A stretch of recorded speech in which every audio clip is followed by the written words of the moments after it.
Hello, everybody. My name is Adam Thorne, and welcome to the Australian Aviation Podcast. You join me from home, rarely, because I've been struck down by, I don't know what it is. It The could the be dreaded COVID. lurgy, It I could be, believe, is the yes, British term. exactly. It is a dreaded lurgy. This is a role this is a bit of a reversal for you and I because I'm used to being sick at home and doing these podcasts, but now I'm in the office.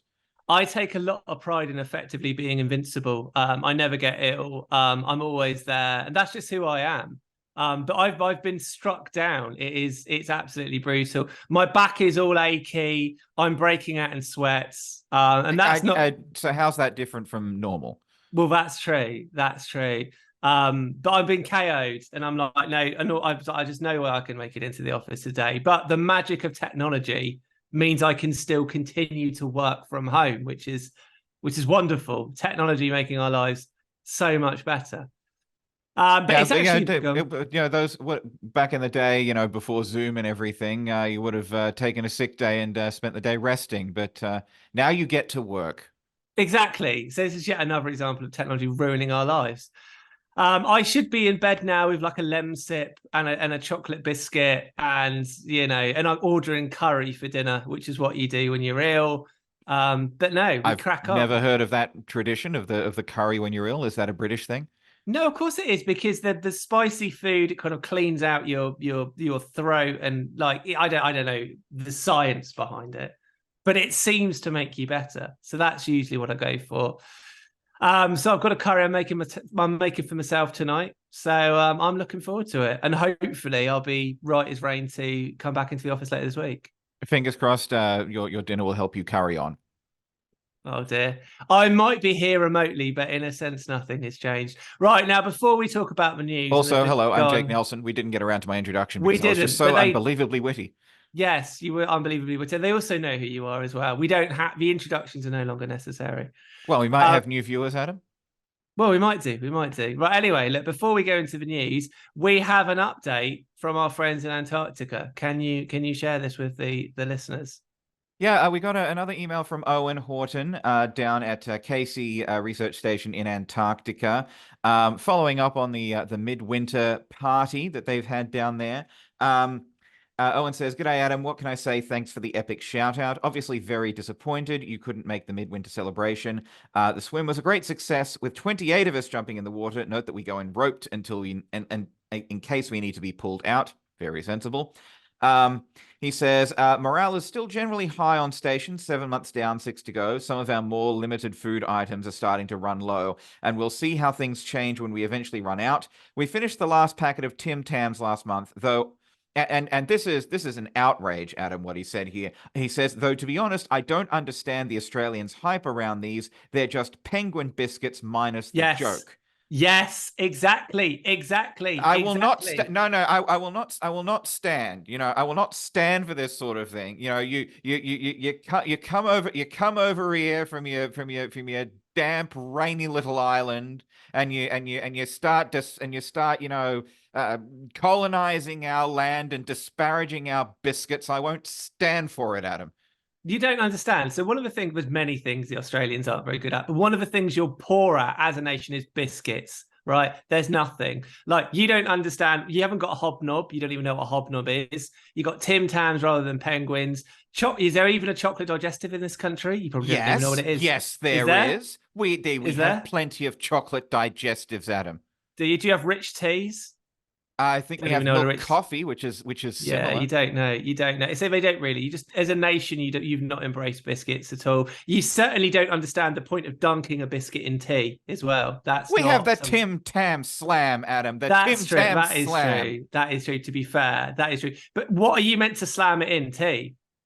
No, it's well, I mean, you can, but do you know how to perform the Tim Tam Slam, I Adam? have heard about it. I'm not You sure if you I've performed it. you take a Tim Tam, preferably one of the double coat ones, more structural integrity. You bite the ends off. You dip one end in the hot beverage of your choice, tea if you like, Mm. and then you suck the beverage up through the Tim Tam like a straw, and it melds the interior of the Tim Tam with the beverage. I mean, I just find that a bit weird. Like you dunk it in and eat it. You're not like sucking it through. It's not a straw. Like it's just weird. Like what is wrong with you people? Why? Hey, here's an aviation joke for you, But I Adam. from this. Here's an Go aviation on, joke for you, Adam. How can you tell that a plane's full of pommies, huh? The whining keeps going even after the engines go stop. on. I've heard this before, but go on. Yeah, no, an oldie but a goodie, as they'd say here. Right, let's steam into the Defending our news. So we national record. pride. I do still want to touch more on what Owen said. He said, my personal stock of Yorkshire Gold is definitely running low. I'm not sure what that is. Presumably, you can shed some light on the situation, Adam. Yorkshire Gold. Yes. Is that a kind of tea? I don't know what Yorkshire Gold. Well, you get Yorkshire tea. It might be a variant of Yorkshire tea. Yorkshire tea definitely my top three British teas: Yorkshire tea, PG tips, and Twinings. The holy trinity of teas. I imagine you. I mean Holy Yorkshire Gold. Maybe he's on a more Trinity. hardcore version of Yorkshire tea.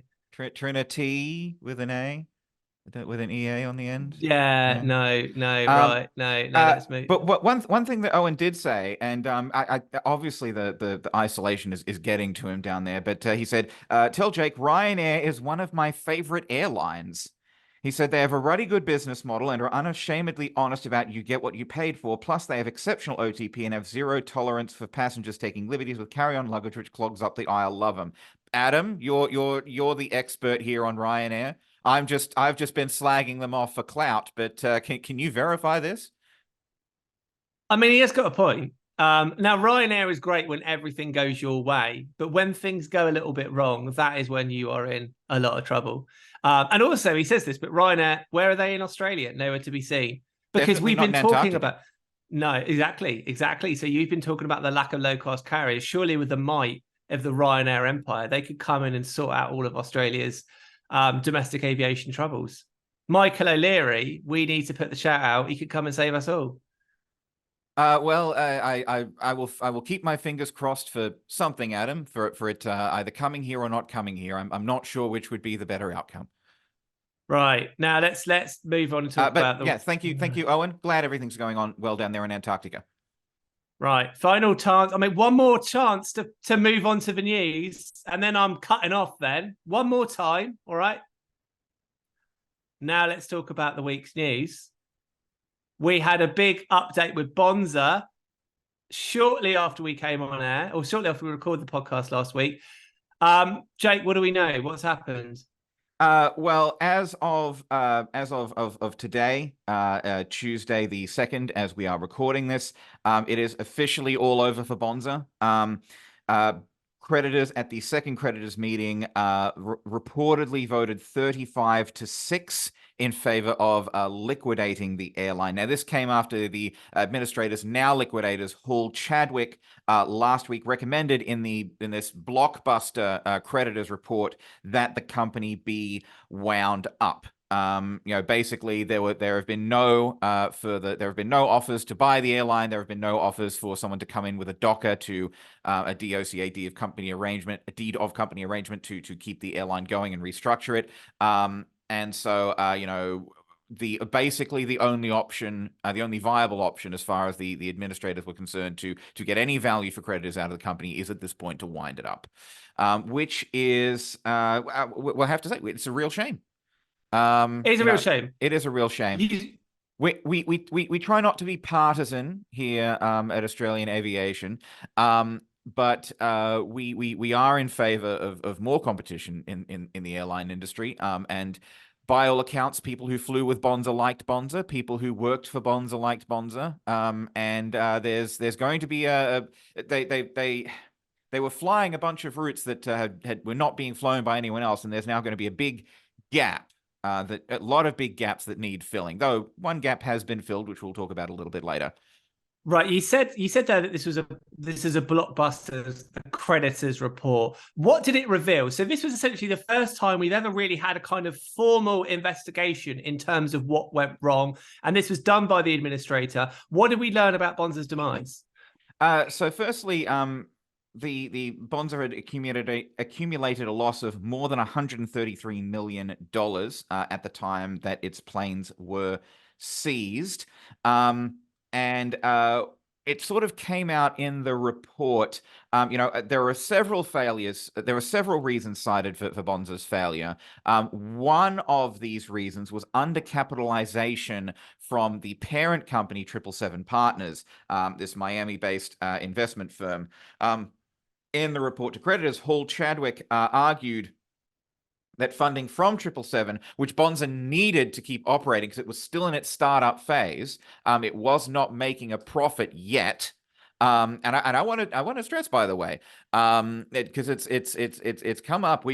No one has ever said that Bonza was making a profit. No one has ever said, we didn't say it. Tim Jordan, the CEO of Bonza, didn't say it. Nobody said that Bonza was profitable. The view was that Bonza, at least from inside Bonza, that the company was on track to be making money later. Potentially later this year, but no one suggested it was profitable at the moment. Hall Chadwick has argued that this funding was not sufficient to meet the company's operational requirements. The administrator said, here is a quote: "The company did receive loan funding from 777 Partners amounting to $77,865,264. However, the funding advances from 777 Partners were paid sporadically, delayed, and were ultimately insufficient for the level of funding required to adequately maintain the company's operations." They also said, whilst 777 Partners did provide funding, the funding was insufficient for the level of debt incurred, which continued to increase, particularly from November 2023 to the date of our appointment. Suggestion there from Hall Chadwick that 777 Partners was not stumping up the money that needed to be stumped up for Bonza to keep going and finally start turning a profit later on in this year, which, apparently from Bonza in internal figures, things were trending well. Now, it's quite interesting that I don't want to blow our own trumpet, but I would argue that this creditors report very much vindicates, big word there, but it vindicates what me and you have been saying and some of the stories that we've been running on Australian aviation in terms of who is to blame for this? Because it does seem when you look at this that the airline was doing as well as could be expected. It was proving people wrong, but they simply weren't getting the backing from 777 Partners. And this is the first time we've had a kind of official report that has said, we believe, or the administrators believe that was to be the case. Well, Tim Jordan, the CEO, and Lydia Valenzuela, the CFO, provided a statement explaining why, in their opinion, Bonza failed. Direct quote, I will read it out in full. "Bonza was wholly reliant on funding from our sole investor, 777 Partners. Although there was no feedback that funding had ceased, our ongoing and progressing execution plans were curtailed abruptly on the 30th April 2024 with the repossession of our aircraft. With the positive momentum in the business up until that time, coupled with maturing markets and additional fleet growth, Bonza was progressing positively towards being cash positive late in 2024. Unfortunately for our Bonza team, our customers, our partners, and the communities we service across Australia, that didn't get an opportunity to come to fruition owing to the undercapitalization of the business and the consequential repossession of our aircraft." Now, all this said, and in full, to be fully sort of open about this, there were this undercapitalization was one of several factors that was cited by Hall Chadwick for the failure of Bonza. Firstly, one, the company incurred significant and consistent trading losses for all periods of its operations, which is partly to be expected because it was a startup.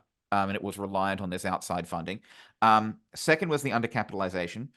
Third, failures of strategic management. Hall Chadwick said that there were several poor decisions made, including exclusivity arrangements for the sale of tickets. So this whole app-based strategy and going through just the app and through travel agents, as well as the company's forecasting that proved inaccurate due to an inability to source aircraft. Cash use.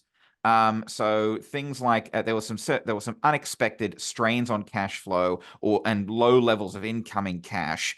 So wet leasing arrangements, for example, unexpected strain, and low levels of cash, discounted pricing of tickets as a low-cost carrier, and financial modeling, which they said was inadequate because it understated provisions and expenses that the company would incur. So it was not the only factor in the failure of Bonza, according to Hall Chadwick, but it was a factor in the failure of Bonza. And continuing with the 777 partners.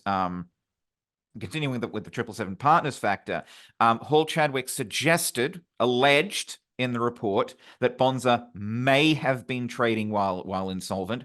This is just a suggestion on their part at this stage. They've claimed that directors were possibly continuing to accept bookings and incurred debts on behalf of Bonza, despite not knowing whether there was adequate funding to keep flying. In particular, Hall Chadwick pointed a finger at, or should I say, Hall Chadwick again alleged that Steve Pascoe and Adam Weiss, the two US-based directors, Tim Jordan and Lydia Valenzuela, were the Australian directors, but the US-based directors, Pascoe and Weiss, were, quote, at all relevant times, directors and key management personnel at 777 Partners, end quote, at the same time as being directors of Bonza. And Hall Chadwick has suggested again that they may have been privy to additional information regarding 777's investment decisions and the potential cancellation of leases, and had basically competing interests with Bonza and 777. Hall Chadwick has said the interest of Bonza was to continue to be in possession of its aircraft and keep flying, and the interest of 777 Partners seemed to be to terminate Bonza's leases and stop funding Bonza. And this is another quote from the administrators, quote, based on documents reviewed by the administrators, it appears that at least from 22 March 2024, 777 Partners had resolved to cease funding the company and take steps to take the aircraft from the possession of the company. Further documents appear to disclose that 777 Partners and the lessors had taken preparatory steps towards the releasing of the aircraft to a party other than the company before the leases had been terminated. And this may have been referring to some reports in the AFR about emails coming out of 777 Partners that these 777 Partners people were apparently allegedly plotting to get the aircraft out and wind this up. One more note from the report: Tim Jordan and Valenzuela had both provided information and assistance to the administrators. Pascoe and Weiss had not, according to Hall Chadwick. And that is very, very interesting, because what we have seen kind of firsthand is that 777 kind of vanish. There was no statement. There was no, we're really sorry. They just vanished into thin air. While the kind of Bonza management or Tim Jordan had to kind of take the flak. They had to kind of front it up, which feels very unfair, because whatever the kind of the conclusion is, clearly 777 management did have a substantial part in this going wrong. A lot of people lost their jobs. It does feel incredibly gutless for them not to say a word, or in fact not even to help the administrator. So that was a very eye-opening detail. Yeah, and I believe I believe I'm not one of our fine compatriots on Lawyers Weekly, but from the report, I do believe that it is a requirement for the directors to assist the administrators, and so there's potential for them to get into hot water over that. I again, disclaimer: I'm not a legal expert, but it's a sorry state of affairs all around, you'd have to say. And 777 Partners, even if it doesn't bear the entirety of the blame for Bonza's fall, because there were some mistakes and missteps that did not help, you have to think that 777 Partners and these arrangements played a significant part in the demise of Bonza. Okay, welcome back. So we spoke there about this kind of crunch creditors report, looking at what went wrong into Bonza, and within a few hours, but arguably at worst within 12 hours, within half a day of this creditors report being kind of quietly released, we have the first news that another airline is to come and fly one of Bonza's exclusive routes. Jake, tell us a little bit more.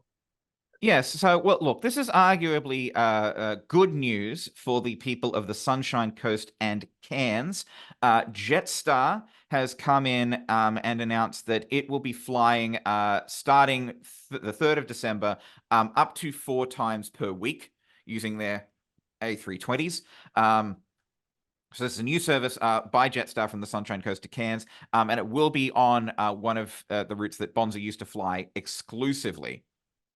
And it's one of 10 routes that Bonza used to fly from the Sunshine Coast. So Jan Armour, who's the executive manager customer at Jetstar, says that these flights are expected to attract more than 4,000 passengers per month. Chris Mills, the CEO of Sunshine Airport, said that this will be a great for locals, great for tourism. Richard Barker, the CEO of Cairns Airport, says, it's great that this new service is going to be commencing at the start of the summer school holidays, et cetera, et cetera. Bonza was the only airline flying between Cairns and the Sunshine Coast before its collapse, as we've said. Interestingly, the press release from Jetstar did not actually make mention of Bonza, but there was sort of an oblique reference to the fact that Cairns and Sunshine Coast had been connected by air before. So possibly a bit cheeky on Jetstar's part, do you think, Adam? Very cheeky, because when Bonza launched, and obviously they have their kind of point-to-point model, which, as we say every week, means they effectively fly primarily from a smaller destination to another smaller destination. We have to say flew now. Flew, yes, sadly. God, it hurts to say that. To talk about Bonza in the past tense. Anyway, they flew from past tense, from small destination to small destination. Now, before they launched, everybody said it wouldn't work. Everybody said this was a mad idea. You had Alan Joyce, the maestro, when he was the CEO of Qantas. He said, he was a little bit sneering in terms of his view on them. I think he said, shame on us if we've not found these routes. You'd think we'd have found all the routes before. You had Jane Holicker at Virgin. I mean, she wasn't horrible, but she didn't particularly think it was going to work. And we also had Rex as well. Say, we don't think this plan's going to work. And Bonza, as we've always said, have gone and proved a lot of people wrong, because even though the company itself may have failed, a lot of these routes were doing very, very well. And as Bonza said, unless you put a route on, you'll never know if it's going to work or not. The fact that within hours of Bonza, of that creditors report coming off, I mean, the jet engines aren't even cold. There's still a little bit of life in Bonza. And within hours of that, we've had the first airline move into one of their successful routes. It is a vindication of Bonza's strategy. Very bittersweet, I'm sure, for Tim Jordan. But I'm sure this will not be the first time we see this happen. But it does go to prove that Tim's idea was correct. And if he'd have been given maybe more aircraft or a better diversity of their fleet, obviously better backing than they had with 777 partners, they could actually have made this work. So it is very bittersweet that everybody said it wouldn't work. They've proved everybody wrong, but that, the people that are moving into this route haven't even got I don't want to say the courtesy, they don't even have the decency to use the word Bonza. I mean, show a little bit more respect for the fallen, I'd say. Well, look, I will say, though, props to Jetstar. I mean, props to Jetstar for reconnecting Cairns and the Sunshine Coast, sparing, people from Cairns like that sort of more arduous journey that they might otherwise have faced. I'll just quickly check some the routes from Cairns Airport to see where they would have gone. Sorry, just give me a sec. It is good that that there is another airline that is now stepping in to operate this route, particularly a low-cost carrier. Let me see. So Jetstar does connect Cairns with Brisbane already, and with the Gold Coast, which are, all that sort of southeast Queensland area. So it's not like a, sort of a vital link, perhaps, but it is one that kind of gets you between southeast Queensland and the Sunshine Coast, gets you between southeast Queensland and Cairns, opens up another option for you. If you're wanting to get between those two regions. So it's it's not as big of a link in terms of importance to the people of Cairns as would some of other routes have been, but it is still good news that there's going to be someone flying this route. And Yes. it's possible that Jetstar is also potentially pretty well placed to take over more of these Bonza routes. So we could see more of these in the future, Adam. Yeah, and I think we will do as well. I think that definitely it does make sense. I think as well as Bonza gets liquidated, which I imagine will formally happen in the kind of coming days or weeks, we'll probably get more information about exactly which Bonza routes were succeeding, which were failing. It does make sense that other airlines would come in. But it is very bittersweet for Tim Jordan, the CEO. His plan, there was definitely an element it was working.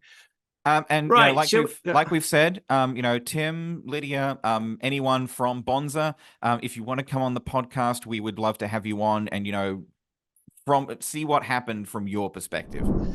Okay, welcome back. So we talked about Bonzageddon, as I'm now calling it, the end of Bonza. But there's actually been quite a bit of other news this week. Jake, Goodness. Yes, there has. Go on. We've had a couple of stories about Virgin speculation. But nonetheless, what do we know? What we know is very little at the moment because, again, like you said, Adam, it is speculation. But there has been rumors and reports that Virgin is close to picking a new CEO. And this so this CEO would be replacing Jane Hrdlicka, who is stepping down. You might recall earlier this year it was kind of shock news that Jane was stepping down as CEO. But there are sources that were cited in the AFR. Sources cited in the Australian, said that Paul Jones, who is the Chief Customer and Commercial Officer at Virgin Australia, long time readers of ours might remember that he defected from Qantas in 2020. But sources cited in the Australian say that Jones is the favourite to take over from Hrdlicka, with Bain Capital reportedly preparing for an IPO by Christmas. So the Oz has said that Jones emerged as the top internal candidate this month over other contenders. Last month over other contenders, including CFO Race Strauss and Nick Rawlach, another I believe Qantas defectee, who was the CEO of Velocity Frequent Flyer. Apparently, Bain was also mulling an external candidate, flying someone in from overseas. So don't know what's happened with that. And also the Oz has said that Olivia Worth, who used to be the boss of Qantas Loyalty, now I believe working at Maya, and Gareth Evans, the former CEO of Jetstar, not the former politician, have both declined to put themselves up for CEO of Virgin. So there's been no confirmation as of yet, as of Tuesday afternoon. But that's the sort of the scuttlebutt at the moment that Paul Jones may be the most likely candidate to be taking over from Hrdlicka.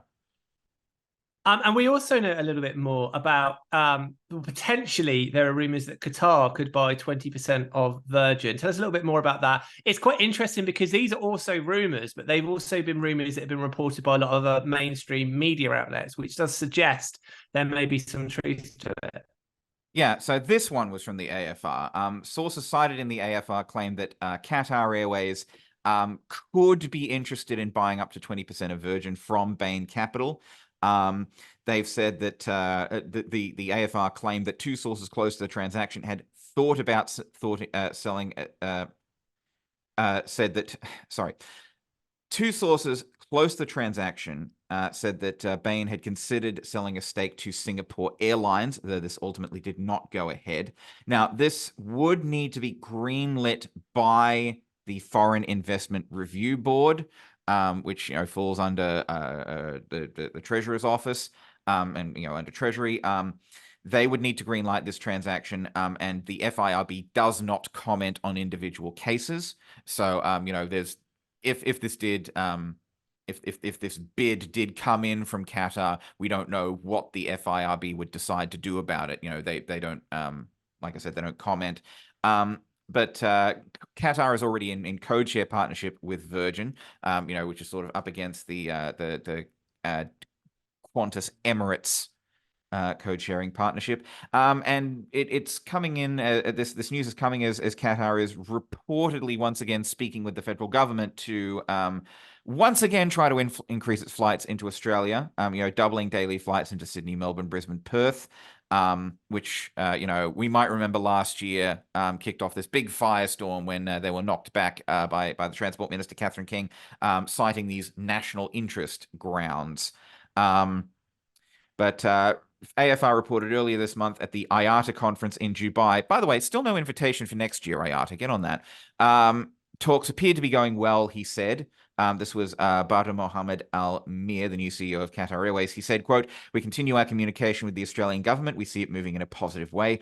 Hopefully, in the next few months, we will get some positive news from Australia, and we're looking forward to expanding and growing more in the Australian market, which will always benefit the Australian community and customers."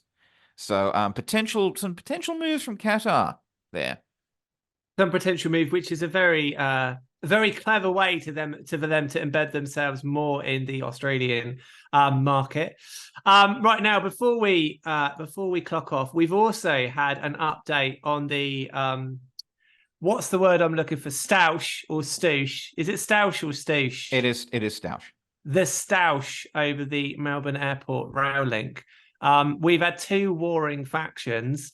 Mum has come in to sort this out. What is the update? So the mediator for the Melbourne Airport rail link, Neil Scales, has come in and delivered his report to Transport Minister Catherine King. The report has not been released publicly, but according to the Transport Minister, Neil Scales is recommending against the underground station, which is what the airport wanted. So he is sort of leaning towards this above ground option, which was what the state government was pushing for. He said the project remains viable and necessary. He said that it is possible to find a solution to the location of the station.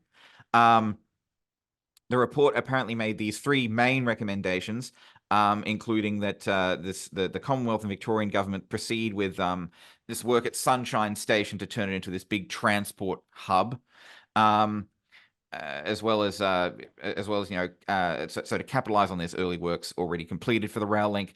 Also, refresh modelling on the capacity timeline for Tullamarine Freeway.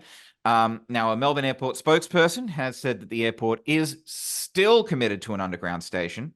The spokesperson told media, quote, "Melbourne Airport was working in good faith with the Victorian government on its preferred above-ground station until it abandoned negotiations in April 2023 and referred the project to the Federal Infrastructure Review.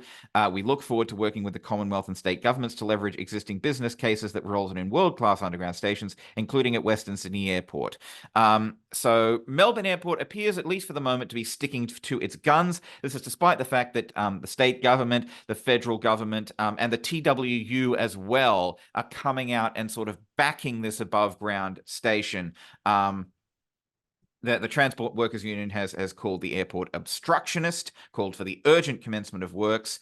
This is one quote. With an independent mediator now making clear recommendations, it's up to Melbourne Airport to get out of the way of works commencing and decide whether they want to be forever known as a greedy car park operator or an airport authority that will do the right thing by workers and travelers. So this was spokesperson for the Transport Workers Union.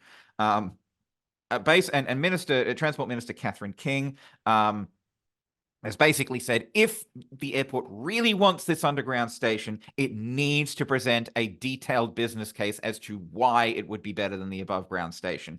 She said on 3AW, if the airport really says the only viable option that it wants to be brought forward is an underground station, it now needs to do the work. She said, we'll need to submit that business case to Infrastructure Australia, and then the Victorian government and the Commonwealth will obviously have discussions about what further investment might be possible, but they'll need to do that. We'll get on with the work of getting Sunshine Station ready and making sure the corridor is ready for when this is settled, that we can get on with it. And I think get on with it is kind of the attitude that's really prevailing in most quarters now about this rail link.